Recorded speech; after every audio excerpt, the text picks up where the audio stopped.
Hello friends, welcome to LS coaching. Myself doctor Lavesh Tyagi. और आज हमारा टॉपिक है आप बाउ प्रिंसिपल। ओके, आप बाउ प्रिंसिपल एक बहुत ही ज़्यादा इंपॉर्टेंट टॉपिक है, ठीक है, और एकेडमिक के लिए काफ़ी ज़्यादा अच्छा टॉपिक है। आप बाउ प्रिंसिपल क्या होता है? आप बाउ प्रिंसिपल, आप बाउ का एक जर्मन वर्ड है, इसका मीनिंग होता है टू बिल्ड अप। ओके, इस प्रिंसिपल का यूज करते हैं हम इलेक्ट्रॉनिक कॉन्फ़िगरेशन में। ओके, इलेक्ट्रॉनिक कॉन्फ़िगरेशन में हमको इलेक्ट्रॉनिक कॉन्फ़िगरेशन को बिल्डअप करना होता है कि कैसे एटम के अंदर इलेक्ट्रॉनिक कॉन्फ़िगरेशन भरा जाता है, इलेक्ट्रॉन कैसे भरे जाते हैं। ओके, तो एक जनरल प्रिंसिपल होता है, इलेक्ट्रॉन्स जो है हम एटम के अंदर इंक्रीजिंग ऑर्डर में भरे जाते हैं एनर्जी के। ओके, ऑर्बिटल्स की एनर्जी के इंक्रीजिंग ऑर्डर में भरे जाते हैं, ठीक है।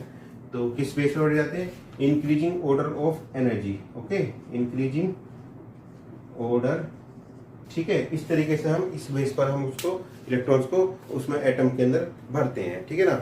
लेकिन अब इसमें क्या है कि इसके लिए पहले आपको पता होना चाहिए कि कौन कौन सी ऑर्बिटल होती हैं। देखें जरा ध्यान से ना, कि क्या होता है कि जैसे सेल होती है, हमने पहले बताया था आपको, ये न्यूक्लियस होता है, first, second, third, fourth. Okay, सबसे पहले आपको ये पता होना चाहिए, एक होता है सेल, ठीक है, एक होता है सब सेल और एक होता है ऑर्बिटल।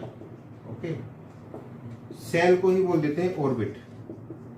काफी बच्चे तो इनमें कंफ्यूज रहते हैं कि ऑर्बिट ऑर्बिटल क्या क्या है ना। ऑर्बिट और सब सेल और ऑर्बिटल ऐसे समझ लीजिए। जैसे सेल क्या होता है, KLMN, ठीक है ना, ऐसे करके, या 1 2 3 4 1 2 3 4, ये सब क्या है, सेल होती है, ठीक है। सब सेल में क्या हो जाता है, SPDF, SPDFGH, इस तरीके से उसमें सब सेल में हो जाता है। अब ऑर्बिटल क्या होती है? ऑर्बिटल कुछ नहीं होती, जैसे एस का तो ऐसे ही रहता है, पी के 3 होते हैं, PX, PY और PZ, ठीक है ना। ये PX, PY, PZ इन्हें बोलते हैं ऑर्बिटल्स। ओके, डी का 5 हो जाता है, ठीक है, DXY, DYZ, DZX, DX² minus Y² और DZ²। एक टॉपिक है ये, तो अगला है ऑर्बिटल्स वाला टॉपिक अलग हो जाता है, ठीक है ना। अभी तो फिलहाल हमको अबाउ प्रिंसिपल बताना, तो इसके लिए ये टॉपिक तो हमारा ऑर्बिटल्स में चला जाएगा, ठीक है ना। अब हम इसकी बात कर लेते हैं। तो होता क्या है इसके अंदर, पहले तो आपको पता होना चाहिए कि कौन सी ऑर्बिटल, कौन सी सब सेल किस सेल में रहती है, ठीक है। तो आप ऐसे समझ लीजिए, ये आपका 1 2 3 4 है ना, 1 2 3 4। सिंपल इसी से बताते रहे कि पहली में जो रहता है S, दूसरी में S और P, तीसरी में S P और D, चौथी में S P D और F। ओके, तो ऐसे याद कर सकते हैं, पहली में 1, दूसरी में 2, तीसरी में 3, चौथी में 4, पांचवी में 5, छठी में 6, ठीक, इस तरीके का। इसको आप थोड़ा सा मैं बना दे जाऊँ, देखिए जरा ध्यान से कैसे, कि फर्स्ट सेल, फर्स्ट में क्या होता है 1s, ठीक है, मतलब s ऑर्बिटल होती है, उसको नाम बोल देते हैं 1s। ओके, सेकंड में क्या होता है 2s और 2p, थर्ड में क्या होता है 3s, 3p और 3d, फोर्थ में क्या होता है 4s, 4p, 4d, 4f। Okay, 5 में क्या होता है 5s, 5p, 5d, 5f और 5g। ओके, ठीक है, 6s, 6p, 6d, 6f, 6g। Okay, ठीक है, ऐसा करके रहता है। g के बाद 6h, अंडरस्टैंड। तो आप ऐसे समझ सकते हैं कि फर्स्ट सेल में एक IS, सेकंड में 2, तीसरी में 3, चौथी में 4, पांचवी में 5, छठी में 6, सातवीं में 7, 7S से 7HIJ हो जाएगा ना, ठीक है ना, 8वीं में 8। चलो मैं ऐसे बनाने जाऊँ, होता है पूरा, ठीक है। कुछ बुक्स में क्या होता है, ऐसा करके दे देते हैं कि 5F के बाद आगे नहीं चलते हैं, लेकिन एक्चुअल में 5F के बाद 5G भी होता है, ठीक है ना। 5F के बाद क्या होता है 5G होता है। ओके, 6 में 6H तक हो जाता है, 7I तक हो जाता है। तो इसको ऐसे याद कर सकते हो, SPDFGHIJKLMN, कुछ इस तरीके से बन जाता है, ठीक है ना। चलिए कोई नहीं, अब बात करते हैं इनकी। देखिए इलेक्ट्रॉन कैसे भरे जाते हैं, आपको ये पता होना चाहिए कि किस ऑर्बिटल में कितने इलेक्ट्रॉन आते हैं। आपको पता है S में 2 आते हैं, P में 6 आते हैं, D में 10 आते हैं, F में 14 आते हैं, G में 18 आते हैं, इसमें 22 आ जाता है। ओके, इस तरीके से ये मैक्सिमम इलेक्ट्रॉन है, ठीक। अब इलेक्ट्रॉन कैसे बढ़ते हैं, इसके लिए सीधा सीधा क्या है कि 1s है। ओके, तो हम ऐसे एरो बना लेंगे इसके, देखिए यो इधर से पढ़ाएंगे, ठीक है, ऐसे करके यो इस तरीके से पढ़ा जाएगा, ठीक है। सिंपल सिंपल इस तरीके से हम पढ़ लेंगे इसको। ओके, ठीक है, ये हो गया। चलिए अब हम यहाँ से शुरू करते हैं, शुरुआत यहाँ से शुरू करते हैं, ऐसा करके देखो जरा यहाँ से। सबसे पहले क्या आया, सबसे पहले 1s लिख देते हैं, 1s के बाद फिर इधर चलेंगे 2s, 2s के बाद 2p, 2p के बाद में 3s, 3s के बाद 3p, 3p के बाद 4s, 4s के बाद में 3d, 3d के बाद में 4p, 4p के बाद में 5s, 5s के बाद में आपका आ गया 4d, ओके, 4d के बाद में 5p। सो इस तरीके से हम इसको ऑर्डर लिख लेते हैं, ऐसा चलते हैं, ठीक है ना। होता कुछ नहीं है इसके अंदर, ये मैंने जो ऑर्डर बताया ये एनर्जी का इंक्रीजिंग ऑर्डर है, ठीक है, एनर्जी का इंक्रीजिंग ऑर्डर है, सबसे कम एनर्जी इसकी रहेगी, सबसे ज्यादा एनर्जी इसकी रहेगी, ओके, ऐसे करके। तो ऐसा करके हम इलेक्ट्रॉन भरते चले जाते हैं।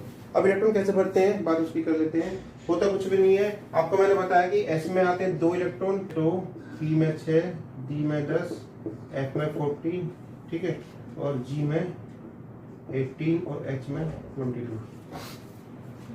तो फ्रेंड्स इस तरीके से मैक्सिमम इलेक्ट्रॉन मैंने बताया। अब होता क्या है, होता ये तो जितने इलेक्ट्रॉन बनने होते हैं उतने ही भर के चले जाते हैं।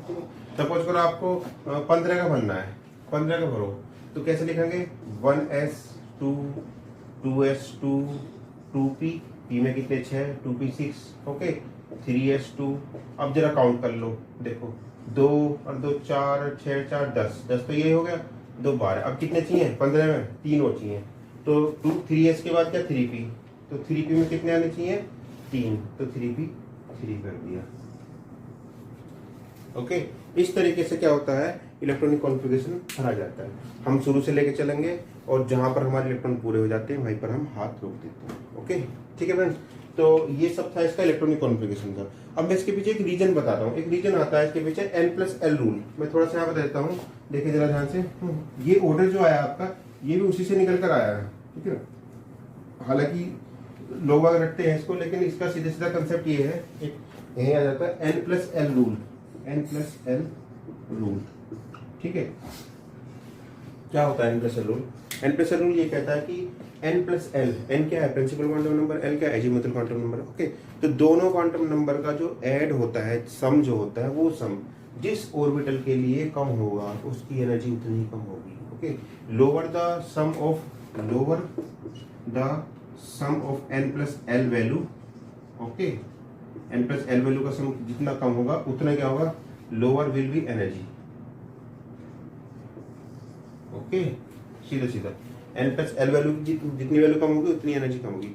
अगर दोनों इक्वल है, 4 इक्वल n+l वैल्यू, अगर दो ऑर्बिटल ऐसे ही जिनके लिए n+l वैल्यू मतलब दोनों बराबर हैं, तो क्या कहेंगे उसमें, ऐसे कह सकते हैं कि lower the value of n, ठीक है, lower the value of n lower energy.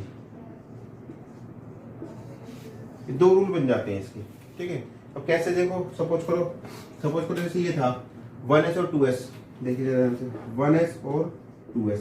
1s इसके लिए n का वैल्यू कितना है, n और l, n का वैल्यू कितना है 1, l का वैल्यू कितना 0, टोटल कितना हो गया 1, ठीक है। n+l कितना आ गया, n+l आ गया इसके लिए 1, ओके, ठीक है।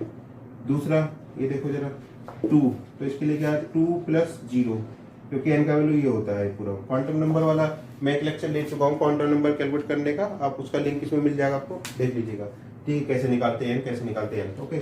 सो देखिए जरा ध्यान से, यहाँ पर n2 0, 2 + 0 कितना होता है, 2 + 0 = 2, ओके।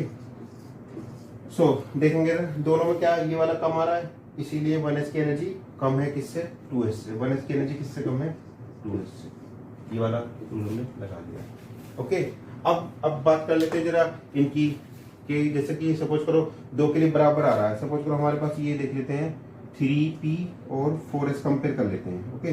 3p में क्या है, n का वैल्यू कितना 3, और यहाँ कितना है, l का वैल्यू कितना आता है p के लिए 1, तो 3 + 1 कितना होता है 4, और इसके लिए 4 करके 4 और 0, 4 + 0 क्या होता है 4, दोनों बराबर हैं, ठीक है, इक्वल है n+l वैल्यू। अब हम क्या करेंगे, देखेंगे किसके लिए n का वैल्यू कम है, n का वैल्यू किसके लिए कम है 3, इसके लिए कम है, ठीक है ना, तो लोअर n, ओके। तो इसलिए क्या होगा 3p की एनर्जी कम हो जाएगी 4s से, ओके। तो इस तरीके से ये वो वाला ऑर्डर इससे निकाला गया है, ओके फ्रेंड्स।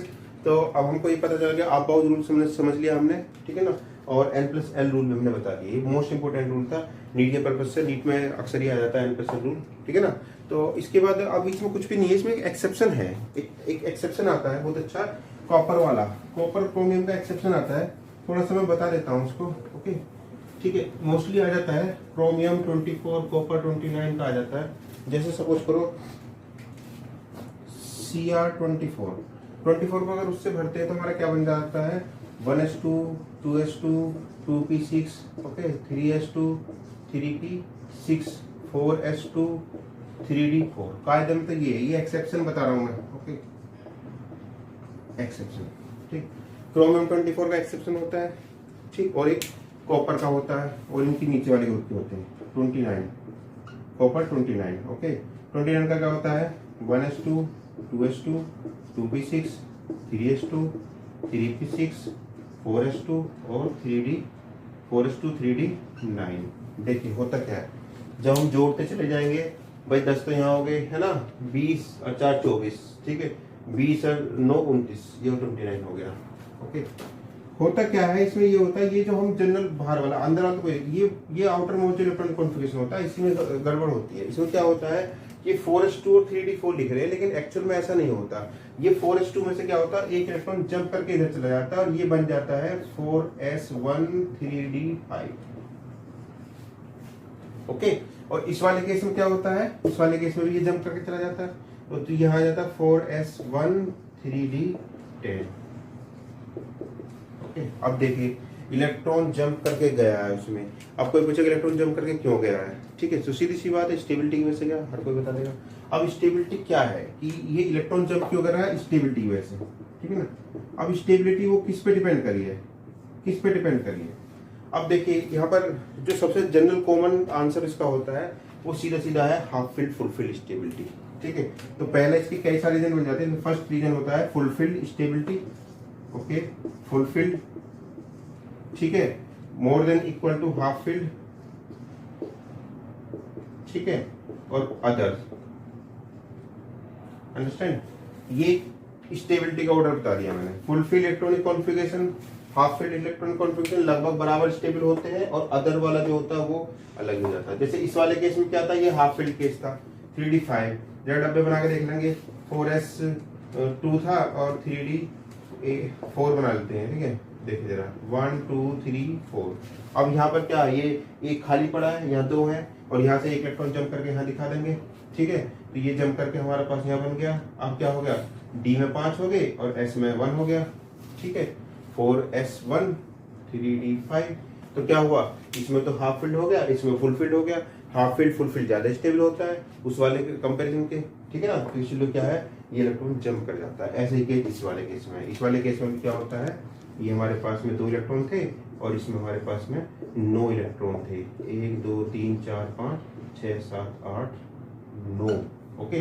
अब यहाँ क्या है, यहाँ पर एक डब्बा खाली पड़ा है, तो ये इलेक्ट्रॉन जंप करके इसको पहुंच जाता है। क्यों पहुंचा, क्योंकि देखिए जरा ध्यान से कि अब तो यहाँ पर आधा हो गया, एक इलेक्ट्रॉन है, हाफ फील्ड है, हाफ फील्ड भी स्टेबल होता है, ठीक है, लेकिन ये क्या हो गया, फुल फील्ड हो गया, 4s1 और 3d10। ये क्या बन गया, फुल फील्ड। ये क्या बन गया, हाफ फील्ड। ये क्या बन गया, हाफ फील्ड। ये क्या बन गया, हाफ फील्ड, ओके, ठीक है।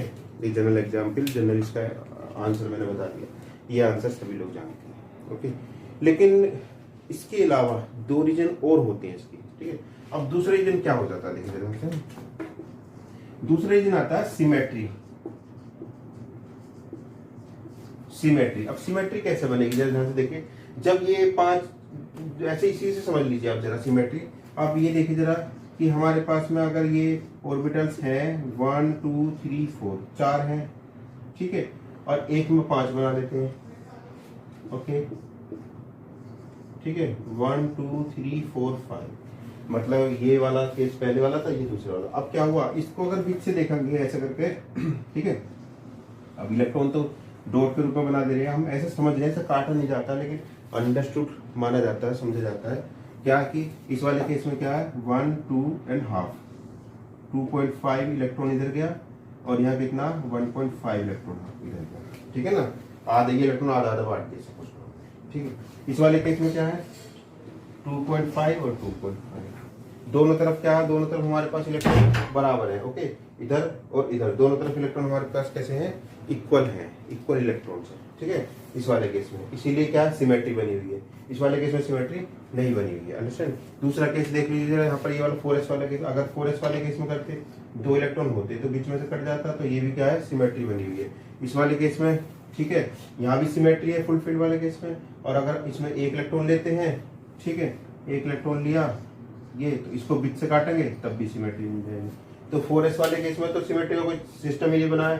ठीक है, सेंटर से काटो, ओके, या इसको वहां से काटो, दोनों के, तो इसमें क्या सिमेट्री हमेशा बनेगी। बस डी वाले केस की बात कर रहे हैं। डी वाले केस में अगर फुल फिल हो जाता है या हाफ फिल हो जाता है तो एक्स्ट्रा सिमेट्री हो जाती है। एक्स्ट्रा सिमेट्री से क्या होता है, स्टेबिलिटी बढ़ जाती है। ओके, रीजन इसका क्या है, तीसरा, third most, exchange energy. Okay, exchange energy. Exchange energy क्या होती है? एक्सचेंज एनर्जी सिंपल कुछ नहीं है कि एक्चुअली क्या होता है, इलेक्ट्रॉन, अगर एक इलेक्ट्रॉन, जैसे कि सपोज करो हमारे पास ये इलेक्ट्रॉन था, ठीक है, ये इलेक्ट्रॉन के वहां चला गया, ठीक है, तो चलो सही है। अगर कोई ऑर्बिटल हमारे पास किसी ऑर्बिटल में मतलब 4 इलेक्ट्रॉन थे, ठीक है, 1 2 3 4, और अब की बार उसमें कितने हो गए, 5 इलेक्ट्रॉन, 1 2 3 4 5। तो क्या होता है जरा समझिए जरा, इसमें क्या है, इस वाले केस में ये इलेक्ट्रॉन क्लॉकवाइज है, तो क्लॉकवाइज, सारे क्लॉकवाइज ही हैं, तो एक क्लॉकवाइज दूसरे क्लॉकवाइज के साथ एक्सचेंज हो सकता है। ओके, या ये इसके साथ एक्सचेंज हो सकता है, या ये इसके साथ एक्सचेंज हो सकता है, आपस में भी एक्सचेंज हो सकते हैं, इसके साथ एक्सचेंज हो सकते हैं, ठीक है ना, इसके साथ एक्सचेंज हो सकते हैं, या आपस में एक्सचेंज हो गए। तो इस तरीके से क्या है, एक्सचेंज होने से कुछ फर्क पड़ा नहीं। ठीक है, सिर्फ क्या हुआ, इलेक्ट्रॉन यहाँ से वहां गया, क्लॉकवाइज होता। लेकिन एक चीज क्या होती है, जब एक इलेक्ट्रॉन, कोई भी आदमी अगर एक स्थान से दूसरे स्थान पर जाएगा, पोजीशन जाएगा, तो क्या होगा, कुछ एनर्जी लॉस होगी। एनर्जी लॉस होने से क्या होगा, तो एनर्जी कम हो जाएगी। ठीक, एनर्जी कम होने से क्या होगा, स्टेबिलिटी बढ़ जाएगी। ओके, ठीक है, तो यहाँ ये कहानी हुई है कि हमारे पास क्या, इस वाले इसमें क्या है, हमारे पास में ये जो एक्स्ट्रा यहाँ पर एक्सचेंज हो जाता है। ओके, इस वाले केस में, ठीक है, इसीलिए क्या है, यहाँ पर एक्सचेंज एनर्जी बढ़ जाती है, उस वाले केस में एक्सचेंज एनर्जी कम थी। सेम केस हमारा जो D10 वाले केस में हो जाता है। ओके, ठीक है फ्रेंड्स, तो ये सब था, एक्सेप्शन बता दिया, N+L रूल बता दिया और अपर रूल बता दिया। ओके, तो फ्रेंड्स ये लेक्चर खत्म होता है। ठीक है, और वीडियो को लाइक कीजिए, सब्सक्राइब कीजिए और शेयर भी कीजिए। Thank you very much, good bye. Okay.